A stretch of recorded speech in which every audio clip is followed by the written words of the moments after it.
Savu deju un apmeklētāju valdzināšanu Kristaps nevienu brīdi nav uztvēris kā sevis pārdošanu. Tad jau jebkurš darbs esot sevis tirgošana, viņš saka, un nekautrējas no šāda skatu punkta paimprovizēt par mārketinga direktora amatu. Es eju uz darbu, 9 no rīta. Strādājot par mārketinga direktoru, es pārdodu sevi, bosam. Tas ir 8 stundas dienā. Par tādu un tādu likmi, tādu mēnešu algu, savu laiku, savas resursus, savas spējas. Es esmu tāda, vidēja mēroga prostitūta, tā varētu teikt. Es pārdodu savu laiku tā kā. Kluba direktori atzīst, ka koķets apkalpojošais personāls ir papildus bonus, uz kuru apmeklētāji reaģē ļoti atsaucīgi. Taču dekoltē dziļumam nevienmēr esot izšķirošā nozīme.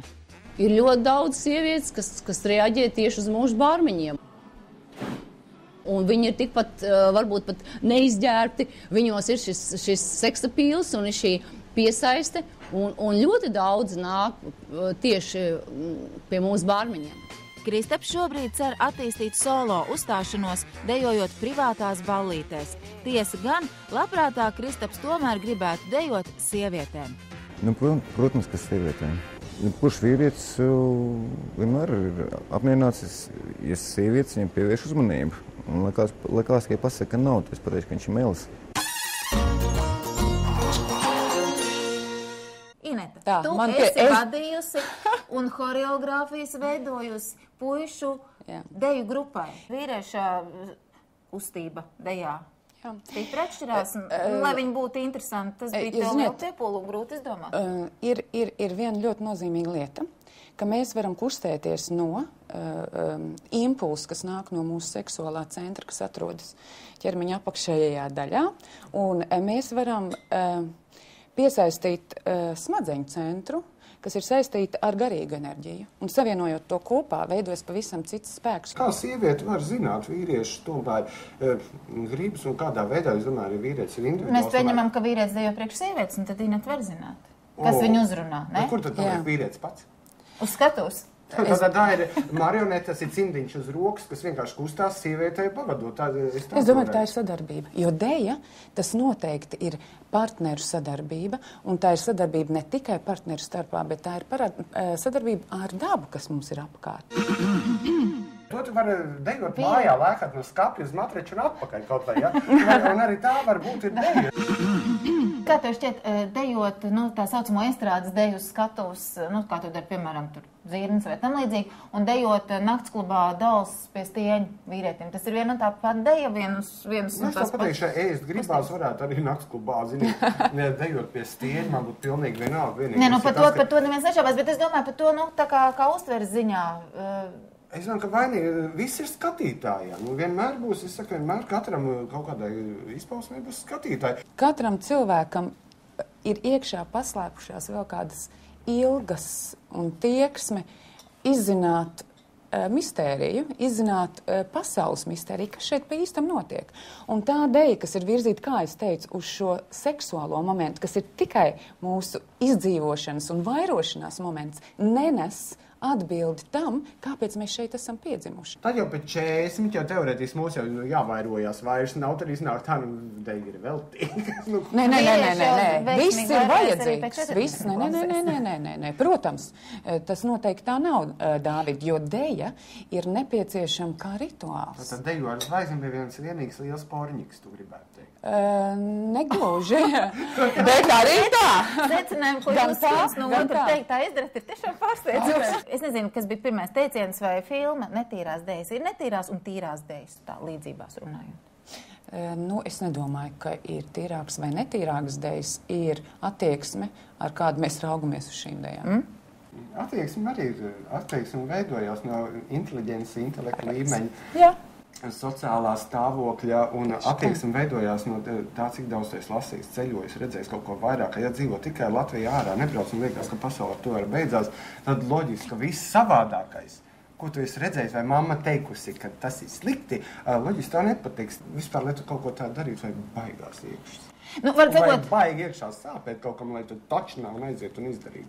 Jo tas ir tik intīmi. Dēļ ir intīmi. Es kādreiz apskaužu vispār dzejnieks, ka viņš var aiziet un nolasīt savu dzeju publiski. Es piemēram nevarētu, es kaunu pat zem dīvā palīdz. Tu raksti dzeju? Nē, es dzeju gan nerakstu. To gan es nedaru. David, tu neskaties pilnīgi neko, kas ir līdzīgs tam, ko tu dari pats, ko? Vai tu tiešām arī nes darbu līdz uz mājām? Zināmu drosmi un tādu atvērtību svešiem prasa arī tāda it kā, jau ikdienišķa lieta, kā aizprecēties uz svešu valsti. Mēs esam diezgan daudz par šādiem pāriem stāstījuši, bet personiski man aizvien šie stāsti ir interesanti, jo, tas tiešām ir liels piedzīvojums iedzīvoties svešā vidē. Nav romantiskākas pilsētas par Parīzi un šarmantāku vīriešu par francūžiem. Apmēram tā vai līdzīgi ir veidojušies mūsu kolektīvie priekšstati. Tomēr, kā ir patiesībā? Latvieta Nora jau 2 gadus dzīvo ar francūzi vārdā Kristofs. Savā veidā tas pat varētu būt tā kā nedienas romāns vai kaut kā tā, bet varbūt tas tā. Bet ir tā, ka es vienkārši zināju tādu programmu jaunatni, caur kuru var pieņem brīvprātīgos, un tā kā es strādāju Penkulas pagastā, pašvaldībā ar projektiem, un es domāju, bet kāpēc gan ne, un kāpēc gan nepieņemt un neuzaicināt kādus brīvprātīgos pie sevis. Brīdī, kad kandidāti sāka pieteikties, nelaimīgā kārtā salūza Noras dators. Tas visus meklējumus apstādināja. Taču tā kā Kristofs lauku attīstības projektā bija tiešām ļoti ieinteresēts, viņš Norai piezvanīja. Šis zvans arī bija izšķirošais, jo tieši Kristofs tika izvēlēts. Pirmām kārtām viņš bija brīvprātīgais, un es biju par viņu atbildīgā persona, un vispār kaut kas tāds nebija prātā nācis, un kaut ko tādu tur. Vienkārši man nav nekad bijis plāna, ka man varētu būt draugs ārzemnieks, vai nav nekad bijis tāds mēķis vienkārši. Pēc pāris nedēļām brīvprātīgais Kristofs jau bija ieskatījies savā darba organizētājā Norā. Sākumā es domāju, nē, laikam jau labāk, ka nē, prāts tā kā teica, ko citi domās, kā tad tur būs, un bet tam es domāju, bet kāpēc? Ko man būtu jāsāk domāt, ko gan citi domās? Kristofam brīvprātīgo darbs ārzemēs bija veids, kā nokļūt atkal aktīvā darba apritē. Francijā viņš bija pabeidzis datorspeciālistu kursus, taču tā arī neatrada darba vietu savā pilsētā Montē un gadu nosēdēja mājās.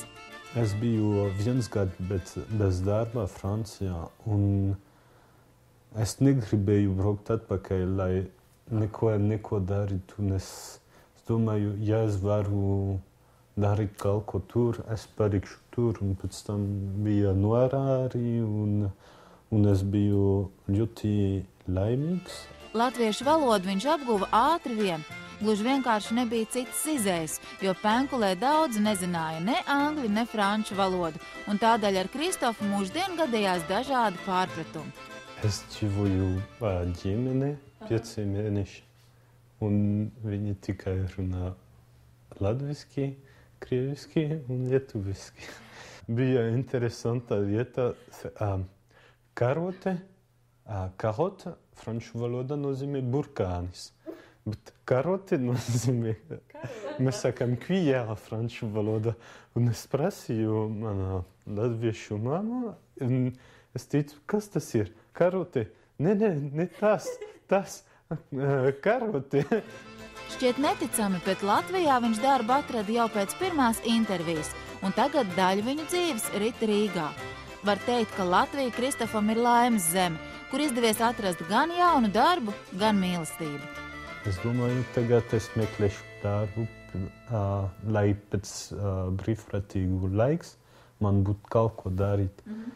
Mums bija intervija ar manas kolēģis tagad, un pēc tam viņš pasvanīja atpakaļ, ko tu dari 1. augustā? Es teicu, es nezinu, tu strādāsi franču viesnīcībā.